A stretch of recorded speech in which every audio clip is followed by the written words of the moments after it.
Wizard adventures in two worlds. अध्याय 21 02 एक spell model. Chief Dana. Carl टस से मस नहीं हुआ। तुम भी तो वयस्क हो।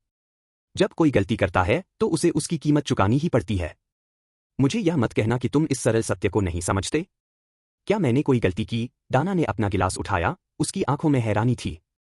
क्या मैंने कुछ गलत किया?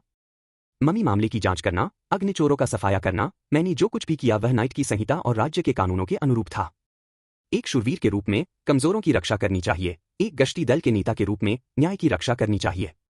उसे नहीं लगता था कि उसने कुछ गलत किया है। क्या आंखें मूंद लेना सही था? सही और गलत नजरिए पर निर्भर करता है, कार्ल ने कंधे उचकाते हुए कहा। हो सकता है आपको लगता हो कि आपने कुछ गलत नहीं किया है, लेकिन आपकी वजह से मरने वालों के परिजनों की सोच बिल्कुल अलग होगी।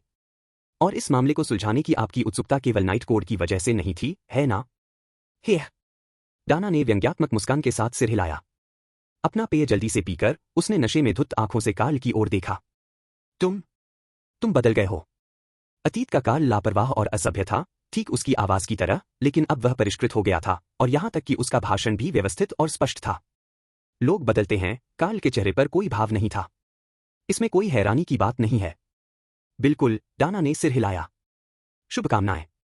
दोनों ने अपने गिलास आपस में टकराए और एक ही घूंट में सब कुछ खाली कर दिया। डकार। शराब के असर को महसूस करते हुए डाना के गाल लाल हो गए और उसकी आंखें बेजान हो गईं जब उसने अपने पेय को देखा और मूर्खतापूर्ण ढंग से हंसने लगी। शराब के प्रति उसकी सहनशीलता औसत दर्जे की प्रतीत होती थी। तुम सही कह रहे हो। डकार लेने के बाद डाना मुस्कुराई। मेरे पास मामलों की जांच करने के अपने कारण हैं, सिर्फ नाइट कोड की वजह से नहीं। क्या तुमने कभी लाइफ पोशन के बारे में सुना है? जीवन औषधि? कार्ल ने भौहें चढ़ाते हुए पूछा। वह औषधि जो नाइट अटेंडेंट को नाइट के पद पर पदोन्नत होने में मदद करती है। एक नाइट अटेंडेंट होने के नाते वह जीवन औषधि के बारे में तो जानता ही था। जीवन फल जैसी कुछ और भी वस्तुएं थीं। ये सभी खजाने थे जो पदोन्नति की संभावनाओं को बढ़ा सकते थे। हाँ, डाना ने सिर हिलाया। मैं गश्ती दल की नेता हूं। अगर मैं कोई महान उपलब्धि हासिल करती हूं तो मैं नगर स्वामी से जीवन औषधि खरीदने के लिए आवेदन कर सकती हूं। कार्ल हैरान था। तुम बैरन शैक्सन की सबसे बड़ी बेटी हो। येगर परिवार की ताकत के बावजूद क्या तुम्हें जीवनदायिनी औषधि नहीं मिल सकती? मेरे पास एक बार यह था। डाना ने ऊपर देखा। लेकिन उस समय मैं छोटी और नासमझ थी और धोखे से मुझसे यह छीन लिया गया था। जीवन औषधि की दुर्लभता को देखते हुए सबसे बड़ी बेटी होने के बावजूद मुझे दूसरी नहीं मिल सकती। क्या आप धोखे से इससे वंचित हो गए? कार्ल ने अपना सिर हिलाया, वह कुछ बोल नहीं सका। हालांकि उसका जवाब अस्पष्ट था, लेकिन संभवतः इसमें पारिवारिक मुद्दे शामिल थे जो असामान्य नहीं थे। इसमें कोई आश्चर्य नहीं कि डाना ने पदभार संभालने के बाद से इतनी सक्रियता दिखाई थी। यह सब नाइट के पद पर पदोन्नति पाने के लिए था। मेरी उम्र बढ़ती जा रही है, डाना ने मन ही मन बुदबुदाया। अगर कुछ सालों में मुझे नाइट का पद नहीं मिला तो मुझे किसी ऐसे आदमी से शादी करनी पड़ेगी जिसके बारे में मुझे कुछ भी पता नहीं है। मैं इसे स्वीकार नहीं कर सकता। हर परिवार की अपनी अपनी परेशानियां होती हैं। कार्ल ने उसके साथ बैठकर शराब पी और हौसला बढ़ाते हुए कहा, मैं तुम्हारी सफलता की कामना करता हूं।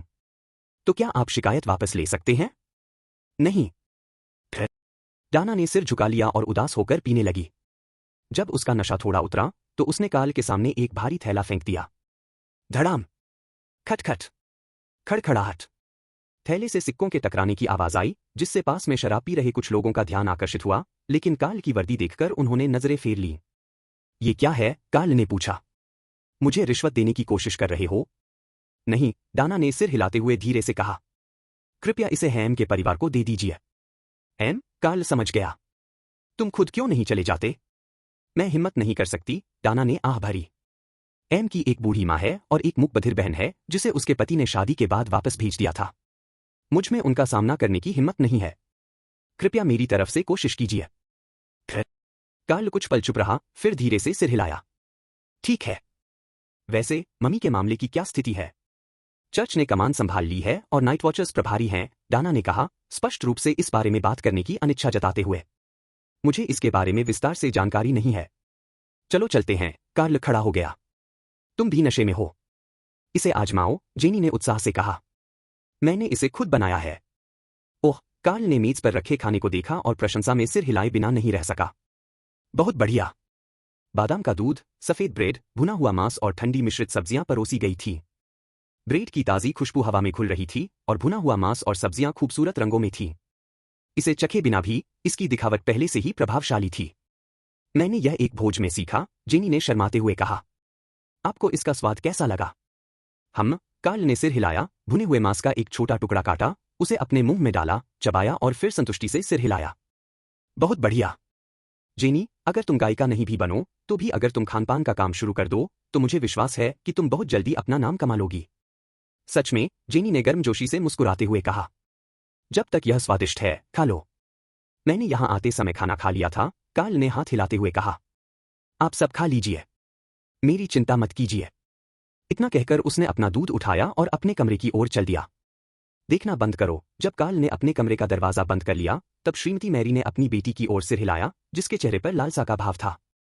साफ है कि उसे तुम में कोई दिलचस्पी नहीं है। लेकिन जेनी ने अपने होंठ सिकोड़े। मेरे पास अभी भी मौका है ना? अब जब तुम्हारा गायन मंडली में चयन हो गया है, तो तुम्हें पुरुषों को खुश करना सीखने के बजाय अपने करियर पर ध्यान देना चाहिए, श्रीमती मैरी ने अपने अनुभव से अपनी बेटी को सलाह दी। पुरुषों पर बहुत अधिक निर्भर रहने से तुम स्वयं को ही खो दोगी। मैं समझ गई, जेनी ने अधीरता से कहा। मैं अपने गायन का ठीक से अभ्यास कर रही हूं और मंडली के एक वरिष्ठ सदस्य ने मुझे जल्द ही मंच पर प्रदर्शन करने की अनुमति दे दी है। सच में? श्रीमती मैरी आश्चर्यचकित होकर बोली। यह तो बहुत बढ़िया है। अगर आप मंच पर प्रदर्शन कर सकती हैं, तो आपको पैसे मिलेंगे और हमारा जीवन बेहतर हो जाएगा। जेनी ने अपनी ठुड्डी हाथ पर टिका ली, उसकी आंखें सोच में डूबी हुई थीं। क्या आपको लगता है कि अगर मैं मंच पर प्रस्तुति दूं, तो मैं बैरन कार्ल को देखने के लिए आमंत्रित कर सकती हूं? क्या वह स्वीकार करेंगे? फिर अपनी प्रेम में डूबी बेटी को देखकर श्रीमती मैरी अवाक रह गईं और बस बर्तन साफ करने के लिए खड़ी हो गईं। कमरे के अंदर कार्ल ने एक बार फिर ध्यान विधि का अभ्यास करने की कोशिश की। दिव्य शक्ति के समर्थन के बिना, जैसे ही उसकी चेतना आध्यात्मिक आंतरिक सागर में प्रवेश करती है, एक लहर उसे इधर उधर पटक देती है, जिससे वह कांपने लगता है। उसकी आत्मा जितनी अधिक अस्थिर होती जाती है, उतनी ही अधिक विकर्षण उत्पन्न होते हैं और लहरें उतनी ही बड़ी होती जाती हैं। कोई विचार नहीं, कोई भावना नहीं, कोई इच्छा नहीं। अपने सार को बनाए रखो। चाहे कितने भी विचार उठें और गिरें, मैं स्वयं अविचल रहूं, कार्ल ने सोचा। कहना आसान है, पर व्यवहार में स्वर्ग तक पहुंचना उतना ही कठिन है। सौभाग्यवश, दिव्यलोक में अपने अनुभव के कारण, कार्ल धीरे धीरे इसे समझने लगा था, इतना कि प्रवेश करते ही उसे बाहर नहीं निकाला गया। कुछ क्षण बाद, उसने राहत की सांस ली। सांस। यह अभी भी काम नहीं कर रहा है। थका हुआ कार्ल असहाय होकर सिर हिलाता रहा, लेकिन वह असफलता का आदी हो चुका था। उसने खुद को संभाला और किताबों को बाहों में लिए दिव्यलोक में प्रवेश किया। Lesser spell force field.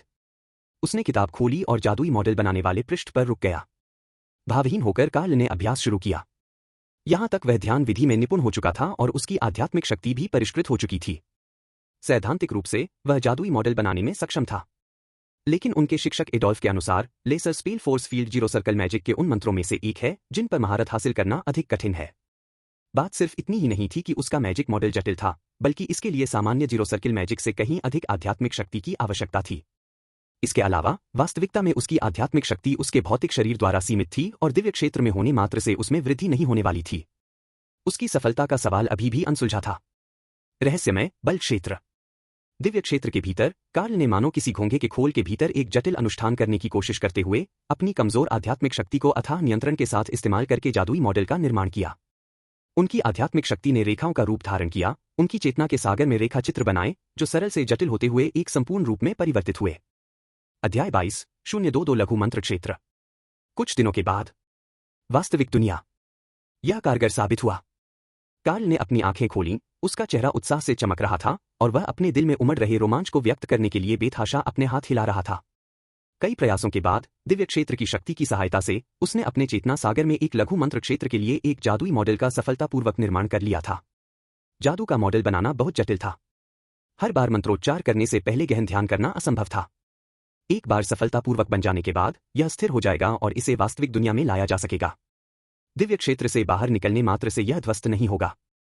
मैंने अभी ध्यान विधि में महारत भी हासिल नहीं की है और मैंने शून्यवृत्त जादू सीख लिया है। मैं अभूतपूर्व हूं, है ना? कार्ल ने मन ही मन बुदबुदाया, फिर सावधानीपूर्वक पुस्तक में दर्ज अभिलेखों के अनुसार अपनी चेतना के सागर में जादू मॉडल को सक्रिय किया। छोटा मंत्र क्षेत्र। बज़। उसकी चेतना के सागर से एक मौन कंपन उत्पन्न हुई और फिर उसके शरीर से एक अदृश्य बल क्षेत्र उभरा, जिसने लगभग 1 मीटर त्रिज्या के क्षेत्र को घेर लिया। यह एक विचित्र अनुभूति थी, जिसने कार्ल को पूरी तरह से मोहित कर लिया। वह काफी देर तक उसी में डूबा रहा, फिर जाकर उसे होश आया। लघु मंत्र क्षेत्र को सक्रिय करने से लगातार आध्यात्मिक शक्ति की खपत होती है। मेरी वर्तमान आध्यात्मिक शक्ति के साथ मैं इसे अधिकतम 5 से 6 मिनट तक ही बनाए रख सकता हूं। यह बाहरी शक्तियों के प्रभाव के बिना है। रक्षात्मक शक्ति। कार्ल ने एक पंख वाला कलम लिया, उसे स्याही में डुबोया और कागज पर लिखा। एक साधारण व्यक्ति के लिए निहत्थे हाथों से इस सुरक्षा घेरे को तोड़ना बहुत मुश्किल होगा, लेकिन अगर कोई हथियार हो तो यह 3 बार झेल सकता है। यह स्पष्ट रूप से माइल्स से कमजोर है। ऐसा लगता है कि एक ही जादुई मॉडल अलग अलग लोगों द्वारा इस्तेमाल किए जाने पर समान शक्ति नहीं रखता है। जब माइल्स ने माइनर स्पेल फील्ड का प्रयोग किया तो वह नाइट अटेंडेंट्स के हमलों को आसानी से रोक सकता था, और यहां तक कि जब डाना अपनी पूरी ताकत से हमला करती थी तो उसकी तलवारबाजी के अधिकांश बल को भी अवरुद्ध कर सकता था, कार्ल की वर्तमान क्षमता से कहीं अधिक। हालांकि यह स्पष्ट था कि माइल्स की जादूगरी की भी सीमाएं थीं, यही कारण था कि उसका प्रभाव क्षेत्र समाप्त हो गया और वह एक तीर से मारा गया। जादू टोना छोड़ने में आध्यात्मिक शक्ति खर्च होती है और व्यक्ति को काफी थकान महसूस होती है। मेरा अनुमान है कि यह अपर्याप्त आध्यात्मिक शक्ति के कारण होता है। अपने चेतना सागर में शून्यवृत्त जादू का सफलतापूर्वक निर्माण करने के बाद कार्ल को न केवल उत्साह और उमंग का अनुभव हुआ, बल्कि कई नए संदेह भी उत्पन्न हुए। कार्ल शहर के बाहर स्थित हवेली में जाकर और अधिक जानकारी प्राप्त करने के लिए बेसब्री से इंतजार कर रहा था। कोई जल्दी नहीं, उसने कलम नीचे रखते हुए सोचा और खिड़की से बाहर चांद को देखने लगा। पहले मैं दूसरी दुनिया की यात्रा करूंगा। महीने की पहली तारीख, ब्लैक सिटी का सुरक्षित दिवस तेजी से नजदीक आ रहा था। यह एक ऐसा अवसर था जिसे गंवाना नहीं चाहिए था। चरमराहट। दरवाजा खोलते हुए कार्ल ने उदास सड़क की ओर मुंह करके अपने अंगों को फैलाया और धुंधली हवा में एक लंबी सांस छोड़ी। कहावत है कि महान कौशल के साथ महान साहस भी आता है। अब वह पहले से बिल्कुल अलग था। उसने न केवल पॉइजन वुल्फ ब्रीथ में महारत हासिल कर ली थी और नाइट अटेंडेंट बन गया था, बल्कि उसने जीरो सर्कल मैजिक भी सीख लिया था। उसकी ताकत में जबरदस्त उछाल आया था। यहां तक कि अंधेरे और उदास ब्लैक सिटी का दमनकारी माहौल भी काफी हद तक कम होता प्रतीत हुआ। लाका बाजार।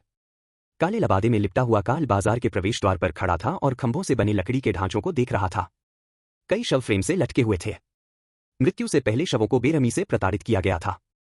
उन पर स्पष्ट घाव और गहरे बैंगनी रंग के निशान थे। ठंडी हवा सड़ते हुए मांस की दुर्गंध को अपने साथ ले जा रही थी। यहां जिन लोगों को फांसी दी गई थी वे अपराधी थे जिन्होंने ब्लैक सिटी के वर्जनाओं का उल्लंघन किया था, जिनमें से अधिकांश ने भागने की कोशिश की थी। कार्ल ने भावुक स्वर में बुदबुदाते हुए कहा, कोलोन, मैंने तुमसे कहा था, तुम हमेशा ब्लैक सिटी छोड़ने के बारे में क्यों सोचते हो? क्या शांति से यहीं रहकर व्यापार करना बेहतर नहीं होता? अब देखो तुम्हारा क्या हाल हो गया है। कोलोन मर चुका था। उसी ने कार्ल को जहरीली भेड़िए की सांस बेची थी। पिछली बार जब कार्ल उससे मिलने गया था तब कोलोन ने ब्लैक सिटी से भागने का एक तरीका बताया था। अब वह लकड़ी के फ्रेम पर लटका हुआ था, एक सार्वजनिक तमाशा। उसकी आंखें फटी रह गईं और उसका चेहरा क्रूरता से विकृत हो गया। ऐसा लग रहा था कि उसकी भागने की योजना अंततः विफल हो गई थी। आह! कार्ल ने आह भरी और बाजार में चला गया। चूहे का मांस। ताजा, बिना मिलावट वाला चूहे का मांस। आधे काले पत्थर में 1 या 2 हिस्से। सर्वोत्तम कालिया लंबी तलवारें। तेज और हल्की, उन अधमरे प्राणियों का वध करने के लिए एकदम सही विकल्प। साफ पानी। फिल्टर किया हुआ साफ पानी, कोई अशुद्धियां नहीं। सिर्फ एक काले पत्थर के लिए 8 लीटर। लकड़ी के फ्रेम पर लटके शवों से अप्रभावित विक्रेताओं की चीखें हमेशा की तरह ही थी। कार्ल ने कहा, कीमतें बढ़ गई हैं। मांस और पानी दोनों की कीमतें बढ़ गई हैं। सर्दियों में खाना मिलना और भी मुश्किल हो जाता होगा। कार्ल चलते चलते बीच बीच में रुककर कीमतों के बारे में पूछताछ करता रहा और कभी कभी उन दुकानों पर ठहर जाता जो उसकी रुचि जगाती थी। उसने पीले रंग का, मिट्टी जैसा दिखने वाला एक टुकड़ा उठाया और उत्सुकता से पूछा, यह क्या है? मिट्टी, विक्रेता ने समझाया। इसमें भूमिगत कीड़ों द्वारा स्रावित चिपचिपा पदार्थ होता है। यह खाने योग्य है। एक काले पत्थर के बदले 10 टुकड़े। खाना? कार्ल ने भौहें चढ़ाई। यह तो साफ तौर पर मिट्टी का एक साधारण ढेला था। जरूर, उसकी हैरानी देखकर विक्रेता ने मिट्टी वापस ले ली, उसे चाटा और फिर उसे लौटा दिया। हालांकि इसका स्वाद मिट्टी जैसा है, लेकिन आप इसे निगल सकते हैं। इसका स्वाद लीजिए और आपको इसमें हल्की सी मिठास भी महसूस होगी। मेरी यह मिट्टी बेहतरीन है, इसमें भरपूर मात्रा में बलगम है। अगर शरीर में पर्याप्त बलगम नहीं है तो बहुत ज्यादा खाने से आंतें अवरुद्ध हो जाएंगी। मिट्टी खाने से कई लोगों की मौत हो जाती है। उसे वापस दी गई मिट्टी की ढेली को देखकर, जिस पर लार के स्पष्ट निशान थे, कार्ल ने बार बार अपने हाथ हिलाकर इनकार कर दिया। मिट्टी खानी पड़ रही है? क्या यहां हालात इतने मुश्किल हो गए हैं? उसके मन में विचार घूमने लगे और उसने पास ही पड़े पाउडर के ढेर की ओर इशारा करते हुए पूछा, यह क्या है? सोल पाउडर, विक्रेता ने मिट्टी को एक तरफ रखते हुए सहजता से समझाते हुए कहा। यह चीज आपको अधमरे जीवों के शवों के पास मिलती है जब आप उन्हें मार डालते हैं। इसे खाने से ऊर्जा का प्रवाह होता है और आपकी ताकत थोड़ी बढ़ जाती है। कहते हैं कि यह कुछ गुप्त औषधियों का एक आवश्यक घटक है। 2 काले पत्थर एक भाग के रूप में। ओह! कार्ल ने अपनी ठुड्डी सहलाई। क्या आपको प्रोसेस्ड मीट के टुकड़े चाहिए? जी हाँ, विक्रेता की आंखें चमक उठीं। बिल्कुल। अगर मांस के टुकड़े अच्छी गुणवत्ता के हैं, तो मैं आपको और भी बेहतर कीमत दे सकता हूं। एक पल के बाद कार्ल एक पैकेट लिए हुए बाजार में घूमता रहा। चाचा, एक दबी हुई आवाज ने पुकारा। क्या आप हैं, चाचा?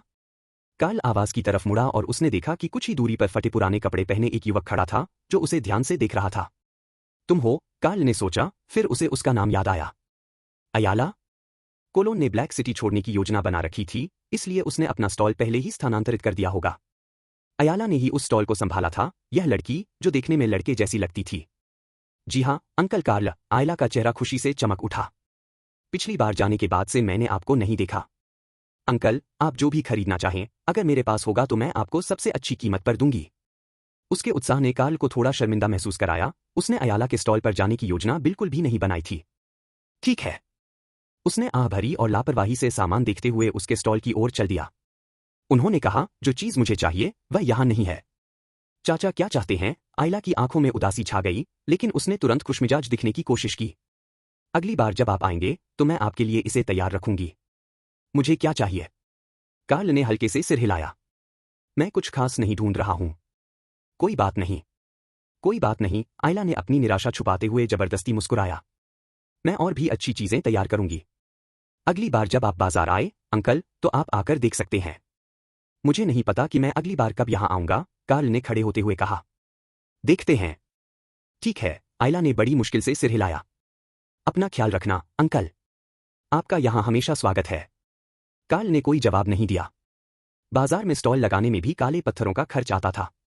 अयाला का कारोबार इतना खराब चल रहा था कि यह कहना मुश्किल था कि अगली बार वह आएगी भी या नहीं। बल्कि संभावना यही थी कि वह नहीं आएगी। वह तो बस एक छोटी बच्ची है, उसके बारे में चिंता करने की कोई जरूरत नहीं है। अध्याय 23:023 पहचान। विश्राम का दिन। कार्ल ने शहर के बाहर स्थित जागीर की ओर जाने के लिए एक घोड़ा गाड़ी मंगवाई। इस दौरान उनके मन में ध्यान विधियों और जादू टोने से संबंधित कई प्रश्न उठ खड़े हुए थे।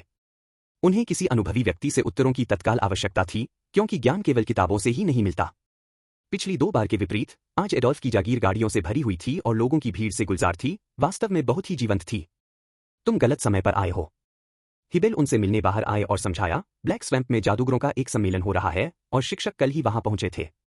फिर भीड़ की ओर इशारा करते हुए उन्होंने कहा, वे सामान लेकर अगले कुछ दिनों में रवाना हो जाएंगे। काला दलदल, कार्ल ने बुदबुदाते हुए कहा, उसे गंडो साम्राज्य के नक्शे से उस क्षेत्र की याद आ गई, जो सिगर्नो शहर से लगभग 500 मील उत्तर में स्थित था, और उसने उलझन में पूछा, क्या वहां कोई रहता है? जैसा कि इसके नाम से ही स्पष्ट है, काला दलदल एक नगर राज्य जितने विशाल क्षेत्र में फैला हुआ था, जो विभिन्न प्रकार के खतरनाक दलदलों से भरा हुआ था। यहां तक कि ऐसी दुर्गंध भी थी जो मांस और रक्त को गला सकती थी। मनुष्यों की तो बात ही छोड़िए, यहां तक कि जानवर और पौधे भी अत्यंत दुर्लभ थे। यह जीवित प्राणियों के लिए एक सर्वथा निषिद्ध क्षेत्र था। आम लोग स्वाभाविक रूप से ऐसे वातावरण में जीवित नहीं रह सकते, लेकिन जादूगर रह सकते हैं, हिबेल ने कहा। ग्रे रोब वाला जादूगर एडिसन ब्लैक स्वैम्प में रहता है और वह एक आधिकारिक जादूगर है। समय समय पर गैंडो साम्राज्य के सभी हिस्सों से जादूगर प्रशिक्षु वहां ज्ञान और वस्तुओं का आदान प्रदान करने के लिए इकट्ठा होते हैं। लेन देन, कार्ल का दिल धड़कने लगा। क्या जादू टोना सीखना संभव है? बिल्कुल, अगर आपके पास पर्याप्त जादुई पत्थर हों, हिबेल ने गंभीर चेहरे से कहा। और आप जिंदा वापस आ सकें। हम? कार्ल ने भौहें चढ़ाते हुए पूछा। क्या यह इतना खतरनाक है? बिल्कुल, हिबेल ने सिर हिलाया। जादूगरों की दुनिया हमेशा तरह तरह के खतरों से भरी रहती है। इसमें सिर्फ खतरनाक जीव ही नहीं, बल्कि साथ ही जादूगर प्रशिक्षु भी शामिल है। किसी मंत्र या शैतानी शक्ति से ग्रसित वस्तु के लिए खून के रिश्ते वाले लोगों का एक दूसरे को नुकसान पहुंचाना आम बात है, और उन अजनबियों की तो बात ही क्या, जिनका आपस में कोई रिश्ता ही नहीं होता। कार्ल के चेहरे के भाव में थोड़ा बदलाव आया। क्या दूसरों को यह बताना कि उसने जादूटोना में जल्दी महारत हासिल कर ली है, उसे लालची निगाहों की ओर भी आकर्षित करेगा? ध्यान विधि में महारत हासिल न करने के बावजूद वह दूसरों को एक जटिल जादुई मॉडल बनाने के बारे में कैसे समझाएगा? उसे पता नहीं चल सका। अगर एडोल्फ के मन में कोई बुरी मंशा होती, तो वह उसे रोक नहीं पाता। मैंने अपनी प्रतिभा का प्रदर्शन करके लोगों का ध्यान आकर्षित करने की योजना बनाई थी। अब लगता है मुझे सावधान रहना चाहिए, सावधानी बरतने में ही भलाई है। लेकिन आप में वाकई धैर्य है। जैसे ही वे बैठक कक्ष में बैठे, हिबेल ने नौकरों को जाने का इशारा किया और कहा, जादूगरों की दुनिया में नए आने वाले लोगों में अक्सर बहुत जिज्ञासा और कई सवाल होते हैं। ध्यान विधि सीखने के बाद और इतना समय बीत जाने के बाद यह आपकी केवल दूसरी यात्रा है। मैं ट्यूटर को परेशान नहीं करना चाहता था, कार्ल ने एक अजीब सी मुस्कान के साथ कहा। इसके अलावा मुझे पैसे बचाने हैं। मैं तो बस एक पतित रईस हूं और ट्यूटर की फीस मेरे लिए थोड़ी महंगी है। सवाल पूछने में भी पैसे लगते हैं। एडोल्फ जादूटोने के संबंधित पाठ्यक्रम चलाता था, प्रत्येक आधे घंटे का, जिसकी फीस एक सोने का सिक्का थी। कक्षा में वह जादूटोने के बारे में समझाता और शंकाओं को दूर करता था। जादूगरों की दुनिया में किसी भी ज्ञान की कीमत होती है और यह सस्ता नहीं होता। बिल्कुल, हिबेल ने मुस्कुराते हुए सिर हिलाया और बोलना शुरू किया, नहीं तो आकर मुझसे पूछिए। मेरी फीस ट्यूटर की फीस से आधी है और बुनियादी सवालों के जवाब दिए जा सकते हैं। सच में, कार्ल की आंखें चमक उठीं। वह जिन चीजों के बारे में पूछना चाहता था, उनमें से अधिकांश जादुई दुनिया के बारे में बुनियादी ज्ञान से संबंधित थीं, सामान्य ज्ञान के प्रश्न जो किसी से भी पूछे जाने पर समान ही होते। कोई दिक्कत नहीं, हिबेल ने कहा। मुझे नहीं लगता कि ट्यूटर को कोई आपत्ति होगी। वह एडोल्फ द्वारा गोद ली गई बच्ची थी और वास्तव में कोई बाहरी नहीं थी, लेकिन कार्ल को अभी भी एक संदेह था, क्या सभी जादूगरों के पास पैसे की कमी होती है? बिल्कुल, हिबेल ने आह भरी। खासकर हम जैसे लोग जो औषधि पर शोध करते हैं। विभिन्न जादुई सामग्रियों और ज्ञान के लिए पैसे लगते हैं। आखिर हर जादूगर प्रशिक्षु रॉबर्ट जैसा नहीं होता। रॉबर्ट? कार्ल ने पूछा। Doctor Robert? वह डॉक्टर जो किसी पुरुष का आकार कई सेंटीमीटर तक बढ़ा सकता था। क्या वह वास्तव में जादूगर का प्रशिक्षु है? लेकिन फिर जब इस बारे में सोचा जाए तो यह बात बिल्कुल तर्कसंगत लगती है। जादू टोना के जरिए ही ऐसी जादुई क्षमताएं संभव थी। यह वही है, हिबेल ने अपनी ठुड्डी हाथ पर टिका ली। हालांकि रॉबर्ट अभी केवल एक मध्यवर्ती स्तर का जादूगर प्रशिक्षु है, उसने मांस और रक्त से संबंधित एक अनोखे मंत्र में महारत हासिल कर ली है। इसने उसकी संपत्ति को उसके गुरु से भी अधिक बढ़ा दिया है, जो वास्तव में सराहनीय है। कार्ल ने एक अजीब सी मुस्कान दी। उसे यकीन नहीं था कि हिबेल को रॉबर्ट के जादूटोने के बारे में पूरी जानकारी है या नहीं। उसने तुरंत विषय बदल दिया, चलिए पाठ शुरू करते हैं। कक्षा में हिबेल ने कार्ल को कुछ हैरानी से देखा। तुम्हें ध्यान विधियों और सूक्ष्म जादुई शक्ति क्षेत्रों की गहरी समझ है, यह मानना मुश्किल है कि तुम जादूटोने से अभी अभी परिचित हुए हो। कितना अफसोस की बात है। उसने अफसोस भरी निगाहों से आह भरी। मुझे उम्मीद थी कि तुम्हारी ट्यूशन फीस से मुझे थोड़ी और कमाई होगी, लेकिन लगता है कि यह योजना कामयाब नहीं होगी। कुछ और कक्षाओं के बाद शायद तुम्हें मेरे पास आने की जरूरत नहीं पड़ेगी। भोर का स्वामी एक दरवाजा बंद करता है लेकिन एक खिड़की भी खोलता है, कार्ल ने कहा। शायद प्रशिक्षण के प्रति मेरी योग्यता की कमी के कारण ही मैं जादू टोना इतनी जल्दी सीख पाता हूं। यह तो दिलचस्प बात है, हिबेल ने मुस्कुराते हुए जवाब दिया। दुर्भाग्य से, अगर भोर का स्वामी आपका दरवाजा बंद कर दे, तो वह शायद खिड़कियों को भी उतनी ही लापरवाही से बंद कर देगा।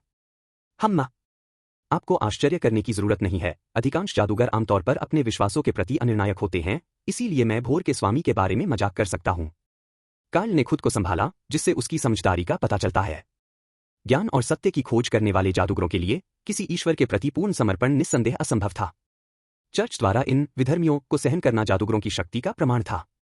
वरिष्ठ प्रशिक्षु बहन, उसने कहा, शिक्षक से जादूटोना सीखने की इच्छा के अलावा मेरे पास कुछ ऐसी वस्तुएं हैं जिन्हें मैं उन्हें दिखाना चाहता हूं। शिक्षक यहां नहीं है। क्या आप उन्हें पहचानने में मेरी मदद कर सकती हैं? बिल्कुल, हिबेल ने सीना फुलाते हुए कहा। एक फार्मासिस्ट के रूप में अज्ञात वस्तुओं की पहचान करना एक बुनियादी कौशल है, लेकिन जैसा कि आप जानते हैं। उसने एक सार्वभौमिक संकेत दिया। कार्ल ने समझदारी दिखाई। ज्ञान की एक कीमत होती है। बिल्कुल। कितना? चूंकि तुम मेरे कनिष्ठ प्रशिक्षु भाई हो और यह तुम्हारी पहली पहचान है, इसलिए मैं तुमसे 2 कक्षाओं का शुल्क लूंगा, हिबेल ने कहा। क्या यह ठीक है? 2 क्लास सेशन, इसके लिए 1 गोल्ड कॉइन देना होगा। कार्ल ने राहत की सांस ली। कोई बात नहीं। वह इतनी रकम दे सकता था। फिर उसने अपने साथ लाया हुआ बंडल खोला और मेज पर सामान फैलाना शुरू कर दिया। हिबेल ने सहज ही काले पत्थर का एक टुकड़ा उठाया और फिर निराशा से उसका चेहरा उतर गया। मुझे लगा था कि यह कोई जादुई पत्थर है। यह अयस्क तुम्हें कहां से मिला? इसमें कुछ नकारात्मक गुण हैं और इसका उपयोग हथियार और कवच बनाने में किया जा सकता है। यह काफी बढ़िया अयस्क है। मेरे दादाजी युद्ध के मैदान में गए थे और युद्ध से कुछ सामान लाए थे। उनमें से कुछ चीजें गोदाम में पड़ी हैं, क्योंकि हमें ठीक से पता नहीं है कि वे क्या हैं, कार्ल ने बताया। इसलिए मैं उन्हें आपके देखने के लिए यहां लाया हूं। हम्मा, हिबेल ने बस यूं ही पूछ लिया। काले पत्थर को नीचे रखने के बाद उसने एक अज्ञात जानवर की पूंछ उठाई। यह राख के रंग के चूहे की पूंछ है। इसका स्वाद घास की जड़ जैसा होता है और यह क्रोध औषधि बनाने की सामग्रियों में से एक है। अगर आप ऐसी 100 पूंछें इकट्ठा कर लें, तो आप उन्हें एक जादुई पत्थर के बदले में दे सकते हैं। काले मकड़ी का रेशम, जिसके बारे में अफवाह है कि इसका इस्तेमाल अदृश्यता के लबादे बनाने में किया जाता है, लेकिन यहां यह इतना कम है कि इसका कोई मूल्य नहीं है। हिबेल ने थोड़ी सी धूल उठाई और उसे ध्यान से देखा। उसका चेहरा धीरे धीरे उत्साहित हो गया। जादुई धूल, यह तो कमाल की चीज है।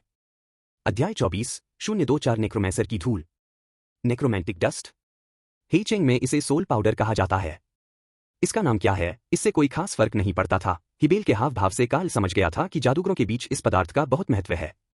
कार्ल को नई ऊर्जा मिली। इतनी सारी चीजें इकट्ठा करने के लिए विशेष यात्रा करना व्यर्थ नहीं गया। आखिरकार उसे कुछ उपयोगी चीज मिल ही गई थी। नेक्रोमैंटिक डस्ट आमतौर पर मृत प्राणियों पर पाई जाती है। इसे शहद, बैंगनी कमल और क्रिस्टल के टुकड़ों के साथ मिलाकर एक ऐसा औषधि बनाया जा सकता है जो आध्यात्मिक शक्ति को बढ़ा सकता है। हिबेल की खूबसूरत आंखें चमक उठीं। क्या तुम्हारे घर में अभी भी नेक्रोमैंटिक डस्ट है? ओम। कार्ल एक पल के लिए हिचकिचाया, फिर धीरे से सिर हिलाया। हाँ। कितना? यहां जो है उसका लगभग 2 गुना, शायद। उसे ठीक से याद नहीं था। आते समय उसने यूं ही मुट्ठी भर उठा लिया था और उसे सही मात्रा याद नहीं थी। 2 बार। हिबेल खड़ी हो गई, उसकी आवाज उत्साहित थी। मुझे सब कुछ बेच दो। मैं आज की ट्यूशन फीस या मूल्यांकन शुल्क नहीं लूंगी। क्या ख्याल है? वरिष्ठ बहन। कार्ल ने तुरंत फैसला नहीं किया, बल्कि पूछा, क्या ये सब बातें आपके लिए बहुत महत्वपूर्ण हैं? यह। हिबेल की आवाज रुक गई। फिर उसने सिर हिलाया। आध्यात्मिक शक्ति बढ़ाने वाला एक औषधि हर जादूगर प्रशिक्षु के लिए बहुत महत्वपूर्ण है, जिसमें मैं भी शामिल हूं। चर्च के अस्तित्व के कारण इस दुनिया में मरे हुए प्राणी बहुत दुर्लभ हैं। परिणामस्वरूप नेक्रोमैंटिक डस्ट भी दुर्लभ है, इसलिए मैं थोड़ा उत्साहित हुए बिना नहीं रह सकता। वह झूठ नहीं बोल रही थी। और झूठ बोलने की कोई जरूरत भी नहीं थी। ये सब जादुई दुनिया की बुनियादी जानकारी थी, ऐसी बातें जो कार्ल को आखिरकार पता चल ही जाती। सीनियर सिस्टर, कार्ल ने कहा, मैं आपको सामान दे सकता हूं, लेकिन मैं ट्यूशन फीस की भरपाई नहीं करना चाहता। ओह, हिबेल की आंखें चमक उठीं। तो फिर आप क्या लेना चाहेंगे? यह। कार्ल ने हिचकिचाते हुए कहना शुरू किया, जादू टोना? असंभव, हिबेल ने सिर हिलाते हुए कहा। और तो और, तुमने अभी तक ध्यान विधि में महारत भी हासिल नहीं की है और तुम जादू टोना नहीं सीख सकती। इसके अलावा यह नेक्रोमैंटिक डस्ट इतनी कीमती तो बिल्कुल नहीं है। हम्मा। लेकिन मेरे पास एक तरकीब है। मुझे आश्चर्य है कि क्या आप इसमें रुचि लेंगे? एक चाल। कार्ल सीधा खड़ा हो गया। चाल क्या होती है? आप इसे एक सरल शून्यवृत्त जादू के रूप में समझ सकते हैं। जो तरकीब मैं आपको सिखा सकता हूं, उसे प्रकाश तकनीक कहा जाता है। हिबेल की आवाज धीमी हो गई जब उसने अपनी तर्जनी उंगली आगे बढ़ाई और धीरे से आगे की ओर थपथपाया। उसकी उंगलियां पतली और सफेद थीं, मानो बांस की टहनियों के एकदम सही टुकड़े हों, वास्तव में कला का एक अद्भुत नमूना।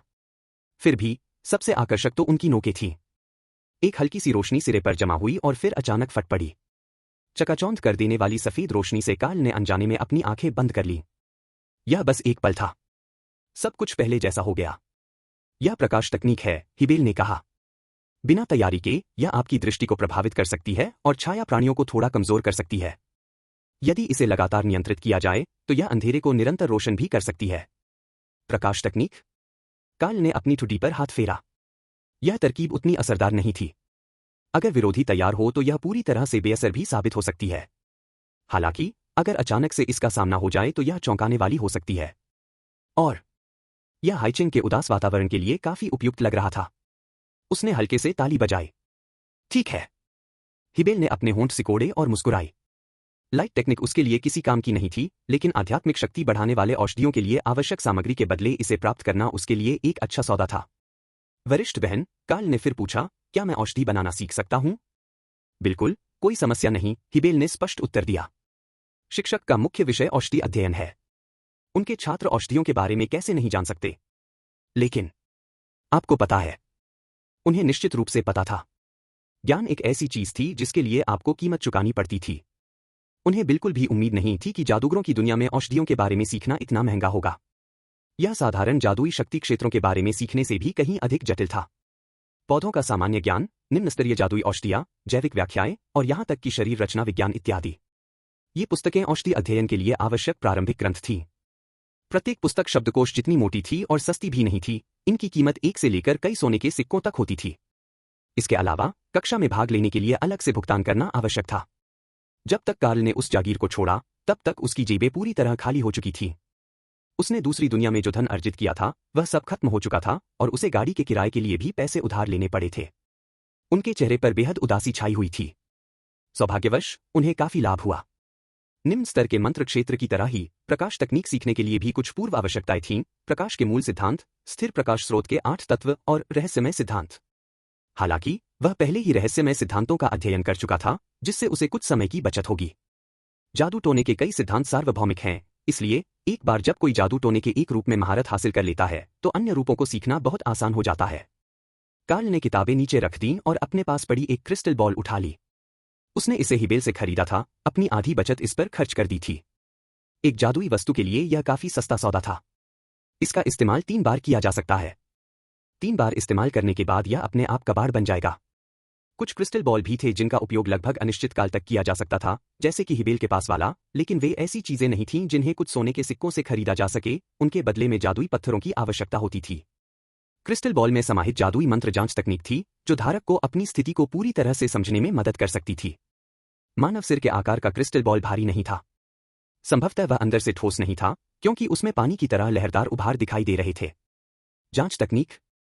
कार्ल ने खुद को संभाला और हिबेल द्वारा सिखाई गई विधि का पालन करते हुए अपनी सांस रोक ली और क्रिस्टल बॉल पर हाथ रखकर ध्यान केंद्रित किया। उसने अजीबोगरीब शब्द कहे, हम्मा, ऊ। अगले ही पल कार्ल का शरीर कांप उठा, क्योंकि उसने क्रिस्टल बॉल से एक हल्की गर्म धारा को निकलते हुए महसूस किया, जो उसके अंगों और शरीर की ओर बह रही थी। गर्म धारा तेजी से आई और उतनी ही तेजी से चली गई। पलक झपकते ही वह क्रिस्टल बॉल में समा गई। क्रिस्टल बॉल का आंतरिक भाग भी बदल गया। पहले साफ पानी में विभिन्न रंग दिखाई देने लगे, जो लगातार बदलते रहे। विभिन्न रंगों के आधार पर संबंधित डेटा का विश्लेषण किया जा सकता है। संविधान स्तर 1, आध्यात्मिक शक्ति स्तर 1.5, जादू टोना प्रतिभा स्तर 4। हम्मा। कुछ देर सोचने के बाद कार्ल क्रिस्टल बॉल को लेकर दिव्यलोक में चला गया। उन्हें यह जानने की उत्सुकता थी कि क्या यहां जांच तकनीक के परिणाम भिन्न होंगे। हम्मा, ऊ। एक प्राचीन रहस्यमय आसन पर बैठे हुए कार्ल ने उन अक्षरों का उच्चारण किया। क्रिस्टल बॉल के परिणाम प्रकट करने से पहले ही उसके हृदय में एक अजीब सी भावना स्वतः ही उमड़ पड़ी। ऐसा प्रतीत हुआ कि इस दिव्य क्षेत्र में उसके पास पहले से ही जांच पड़ताल करने की क्षमता मौजूद थी। उसकी आंखों में एक चमक आई। उसने धीरे से अपना हाथ उठाया और अपनी आत्मा की गहराई में छिपी किसी सहज प्रवृत्ति से प्रेरित होकर धीरे से आगे की ओर इशारा किया। वूश। तारे उसके सामने एकत्रित होकर एक पर्दा बना रहे थे। नाम कार्ल, दिव्य क्षेत्र खंड का स्वामी। संविधान 0.77, आध्यात्मिक शक्ति 0.96, स्रोत सामग्री 0, व्यवसाय नाइट अटेंडेंट, विजार्ड अप्रेंटिस, अशिक्षित। यह सचमुच काम करता है। इस प्रयास का फल मिला। क्रिस्टल बॉल द्वारा दी गई अस्पष्ट रैंकिंग के विपरीत दिव्यलोक ने अतिरिक्त विवरणों के साथ अधिक स्पष्ट और सटीक संख्यात्मक मान प्रदान किए। हालांकि प्रतिभा के स्तर के बजाय एक अस्पष्ट स्रोत सामग्री मौजूद थी। दिव्य क्षेत्र के स्वामी का अंश। यहां कार्ल का मन जरा सी भी हलचल से विचलित नहीं हुआ, वह केवल पूर्ण तर्क से संचालित था। इसलिए उत्तेजना या बेचैनी जैसी कोई भावना नहीं थी, केवल शांत विश्लेषण था। इसका अर्थ है कि यह स्थान किसी दिव्य क्षेत्र का अंश है। चूंकि यह अंश है, इसलिए यह किसी समय पूर्ण रहा होगा। खंड का स्वामी होने के नाते यदि मुझे अन्य अंश प्राप्त हो जाएं, तो क्या मैं दिव्य क्षेत्र का स्वामी बन सकता हूं? दैवीय क्षेत्र वास्तव में क्या है? क्या दैवीय क्षेत्र का स्वामी स्वयं एक देवता है, या देवताओं से उसका कोई संबंध है? चूंकि इन सवालों का जवाब नहीं मिल सका, इसलिए उसने इन पर ज्यादा विचार न करने का फैसला किया। हालांकि उसे पूरा यकीन था कि डिवाइन डोमेन फ्रैगमेंट में अभी और भी क्षमताएं छिपी हुई हैं जिनकी खोज अभी बाकी है। ठीक इसी तरह इस बार भी अगर वह क्रिस्टल बॉल यहां नहीं लाता, तो कार्ल को कभी पता नहीं चलता कि इस दिव्य क्षेत्र के खंड के भीतर उसकी क्षमताओं को डेटा के रूप में उसके सामने प्रदर्शित किया जा सकता है। संक्षिप्त, स्पष्ट और आसानी से समझ में आने वाला। वास्तविकता में लौटकर कार्ल ने अपनी अस्थिर भावनाओं को दबाया और सोने से पहले आदत के तौर पर विजुअलाइजेशन तकनीक का अभ्यास करने की कोशिश की। इस बार चाहे इसका कारण यह हो कि वह किसी बड़ी सफलता के लिए अपनी क्षमता का निर्माण कर रहा था या यह घटनाओं का स्वाभाविक क्रम था, वह एक ही बार में सफल हो गया। दृश्यीकरण तकनीक शुरू हो गई है। अध्याय 25, प्रविष्टि 025। ध्यान विधि, शुरुआती स्तर। विचारों से भरे अशांत आध्यात्मिक आंतरिक सागर में कार्ल की चेतना एक छोटी नाव की तरह लहरों में डगमगा रही थी। हालांकि ऐसा लग रहा था कि वह किसी भी क्षण पलट सकती है, फिर भी उसकी प्रबल इच्छा शक्ति उसे निरंतर लहरों से लड़ती रही। समय बीतने के साथ वह न केवल पलटी नहीं, बल्कि और भी स्थिर हो गई। उफ! आंखें खोलते ही उनमें क्षण भर के लिए एक चमक दिखाई दी। उनके सामने की दुनिया मानो पर्दा हट गई हो, सब कुछ अभूतपूर्व रूप से स्पष्ट दिखाई देने लगा। ऐसा इसलिए नहीं था कि उनकी दृष्टि में सुधार हुआ था, बल्कि इसलिए कि उनकी परिष्कृत आध्यात्मिक शक्ति ने बाहरी दुनिया के प्रति उनकी समझ को कहीं अधिक तीव्र बना दिया था। अंततः कार्ल ने अपने खाली हाथों को भींच लिया। अब मैं वास्तविक दुनिया में ध्यान विधि का अभ्यास कर सकता हूं। ध्यान विधि में महारत हासिल करना और आध्यात्मिक आंतरिक सागर में शून्यवृत्त जादू का निर्माण करना जादूगर प्रशिक्षु बनने का प्रतीक था। कार्ल ने ये दोनों उपलब्धियां प्राप्त कर ली थी। इसका अर्थ यह था कि 1 महीने से भी कम समय में वह एक वास्तविक बुनियादी स्तर का जादूगर प्रशिक्षु बन गया था। यहां तक कि प्रथम स्तर की प्रतिभा वाले भी शायद यह नहीं कर पाते। नहीं, वे भी शायद इतनी जल्दी नहीं कर पाते। चुपचाप रहो, चुपचाप रहो। जंगल का सबसे ऊंचा पेड़ सबसे पहले हवा के झोंकों से गिर जाता है, किनारे से निकला हुआ टीला सबसे पहले तेज धारा से कट जाता है, जो दूसरों से ऊंचा होता है उसकी आलोचना अवश्य होती है। हमें अपने पूर्वजों के अनुभवों को दृढ़ता से याद रखना चाहिए। कई गहरी सांसें लेने के बाद कार्ल के चेहरे पर दिख रही उत्तेजना धीरे धीरे कम हो गई। जादूगर प्रशिक्षुओं की श्रेणी के अनुसार एक शून्यवृत्त जादू में महारत हासिल करने पर बुनियादी स्तर का जादूगर प्रशिक्षु प्राप्त होता है। 3 शून्यवृत्त जादू में महारत हासिल करने पर आप मध्यवर्ती स्तर के जादूगर प्रशिक्षु बन जाते हैं। 6 शून्यवृत्त जादू में महारत हासिल करने पर आप उन्नत स्तर के जादूगर प्रशिक्षु बन जाते हैं। केवल एक वृत्त जादू विद्या में महारत हासिल करने और आध्यात्मिक शक्ति की सीमाओं को पार करने पर ही आपको सच्चा जादूगर माना जा सकता है। बेशक इसमें जादू के करतब शामिल नहीं है। कार्ल ने अपनी नोटबुक निकाली, पंख वाला पेन पकड़ा और लिखा, संविधान 0.77, आध्यात्मिक शक्ति 0.96, डिवाइन डोमेन फ्रैगमेंट से प्राप्त डेटा गलत नहीं होगा। एक नाइट के परिचारक के रूप में मेरा कॉन्स्टिट्यूशन 0.77 है। इस मानक के अनुसार एक औसत व्यक्ति का कॉन्स्टिट्यूशन लगभग 0.5 होना चाहिए। और नाइट्स की बात करें तो उनका कॉन्स्टिट्यूशन 1 से अधिक होने की संभावना है। कॉन्स्टिट्यूशन में कुछ 10वें हिस्से के मामूली अंतर से भ्रमित न हो, वास्तविक अनुभव इससे बिल्कुल अलग है, साधारण गणित से परे। मेरी आध्यात्मिक शक्ति मेरे कॉन्स्टिट्यूशन से कहीं अधिक है, जिसका उल्लेख हिबेल ने भी किया था, संभवतः मेरे पुनर्जन्म का परिणाम। मृत्यु के क्षण में पिछले शरीर के स्वामी की चेतना का मेरी पुनर्जन्मित आत्मा के साथ विलय होने का अर्थ है कि मेरी आध्यात्मिक शक्ति का सामान्य लोगों की तुलना में अधिक होना स्वाभाविक है। इसलिए जब तक मैं ध्यान विधि में महारत हासिल कर लेता हूं और अपनी आध्यात्मिक शक्ति को निखारता हूं, तब तक मेरे पास स्वाभाविक रूप से एक बुनियादी स्तर के जादूगर प्रशिक्षु की नींव होगी। एक छोटे मंत्र के लिए जादुई कवच बनाने में 0.7 आध्यात्मिक शक्ति खर्च होती है। अनुमान के आधार पर 3 शून्यवृत्तीय जादू के लिए कम से कम 2.1 आध्यात्मिक शक्ति की आवश्यकता होगी, जिसका अर्थ है कि एक मध्यवर्ती जादूगर प्रशिक्षु के लिए मानक 2.1 आध्यात्मिक शक्ति है। नहीं, कार्ल ने थोड़ा सिर हिलाया। शून्यवृत्तीय जादू में छोटा मंत्र कवच जटिल होता है और इसमें अधिक आध्यात्मिक शक्ति खर्च होती है। चक्कर आने वाले मंत्र के लिए शायद केवल 0.5 या 0.6 की आवश्यकता हो। इसलिए न्यूनतम मानक के अनुसार मध्यवर्ती जादूगर प्रशिक्षु बनने के लिए 1.8 आध्यात्मिक शक्ति पर्याप्त होनी चाहिए। एक बार मैजिक मॉडल बन जाने के बाद यह स्थायी रूप से आध्यात्मिक शक्ति का एक हिस्सा ग्रहण कर लेता है। दूसरा मैजिक मॉडल बनाने के लिए अतिरिक्त आध्यात्मिक शक्ति का होना आवश्यक है, जब तक कि पहले मैजिक मॉडल को नष्ट न कर दिया जाए। इसी प्रकार यद्यपि जादूगर प्रशिक्षुओं के पास असाधारण क्षमताएं होती हैं, वे केवल कुछ ही प्रकार के जादू टोने में निपुण होते हैं। यदि सभी विद्याएं दूसरों को ज्ञात हो जाए तो उन्हें आसानी से पराजित किया जा सकता है। इसलिए प्रत्येक जादूगर अपने द्वारा निपुण जादू टोने को छिपाने या अन्य गुप्त शक्तियों का प्रयोग करने का प्रयास करेगा। यदि किसी के सारे पत्ते खुल जाए तो यह स्वयं अपने विनाश के समान है। आइए जांच करें कि जादू टोने की शक्ति में कोई बदलाव आया है या नहीं।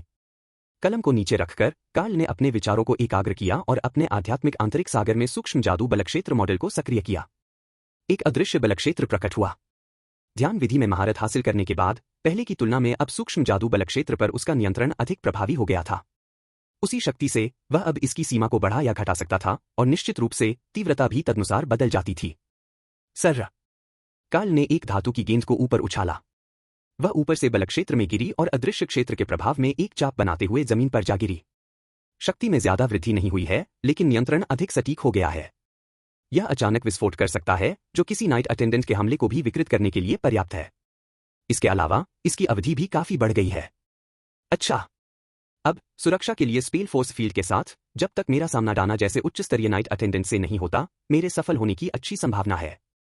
हम्मा, और यह रहा लाइट स्पेल। लाइट स्पेल मामूली लग सकता है, लेकिन अगर इसे युद्ध के बीच में अचानक इस्तेमाल किया जाए तो यह क्षण भर के लिए प्रतिद्वंद्वी को चकाचौंध कर सकता है।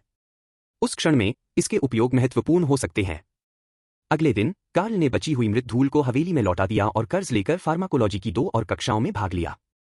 कई दिनों बाद अपने बेडरूम में कार्ल ने अपनी आंखें खोलीं, उसके चेहरे पर उदासी छाई हुई थी। चौथे स्तर की प्रतिभा है और आध्यात्मिक शक्ति में वृद्धि इतनी धीमी है। डेटा पैनल से मैं अपनी प्रगति और उसकी धीमी गति को स्पष्ट रूप से देख सकता हूं। इस गति से मुझे डर है कि मेरी आध्यात्मिक शक्ति में 0.01 की वृद्धि करने में 10 दिन, शायद आधा महीना भी लग जाएगा। आध्यात्मिक शक्ति का एक बिंदु सबसे तेज गति से भी 3 से 5 साल लगेंगे। और यह दिव्य डोमेन फ्रैगमेंट की सहायता से साधना करने पर है। मध्यवर्ती जादूगर प्रशिक्षु के स्तर तक पहुंचने में 3 से 5 साल वास्तव में बुरे नहीं हैं। आखिरकार तीसरे स्तर की प्रतिभा वाले भी इतनी तेजी से प्रगति नहीं कर पाते। हालांकि यह केवल ध्यान विधि के अभ्यास में व्यतीत समय है। अगर मैं जादुई मॉडल बनाने का समय भी जोड़ दूं और मैं अपना सारा समय इसमें नहीं लगा सकता, मेरी मार्शल आर्ट भी इतनी कमजोर नहीं होनी चाहिए। वास्तव में मध्यवर्ती जादूगर प्रशिक्षु के स्तर तक पहुंचने में मुझे डर है 10 साल से अधिक समय लग सकता है। बस बहुत हो गया। उसने सिर हिलाया, मुड़ा और दिव्य क्षेत्र के टुकड़े की ओर बढ़ा। मैं अब जलते हुए चांद के दिन का इंतजार नहीं करूंगा। मैं पहले परलोक जाकर देखूंगा।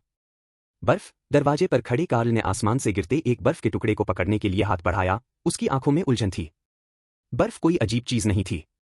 अजीब बात यह थी कि उसके हाथ में मौजूद बर्फ में काले रंग की हल्की सी झलक थी और उसकी यादों में बसे बर्फ के टुकड़ों के विपरीत, जो छूते ही पिघल जाते थे और हल्के लगते थे, इस बर्फ में वजन था और यह धूसर रंग की थी। इसे बर्फ कहना राख कहने जैसा था। आसमान में राख जैसी भूरी बर्फ छा गई, जिसने पूरे ब्लैक सिटी को ढक लिया और सड़कों पर मोटी परत के रूप में जमा हो गई।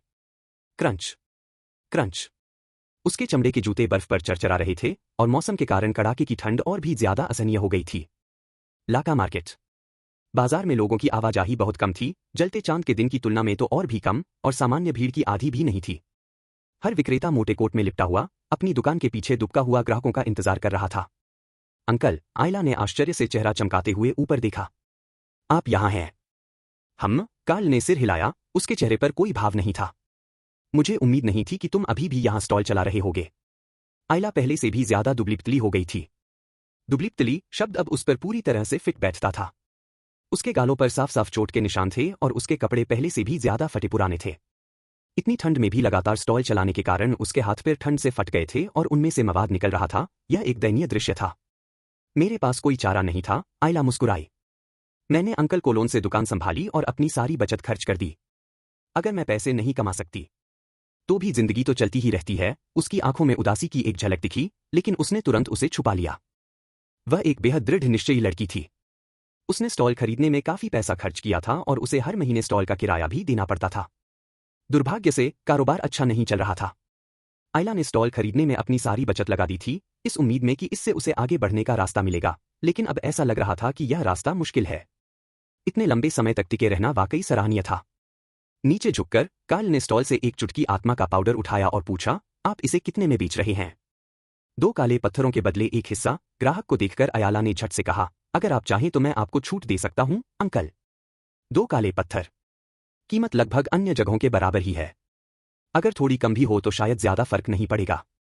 कीमत तो ठीक है, कार्ल ने बिना मोलभाव किए कहा। बस दिक्कत यह है कि तुम्हारे पास आत्मा का पाउडर थोड़ा कम है।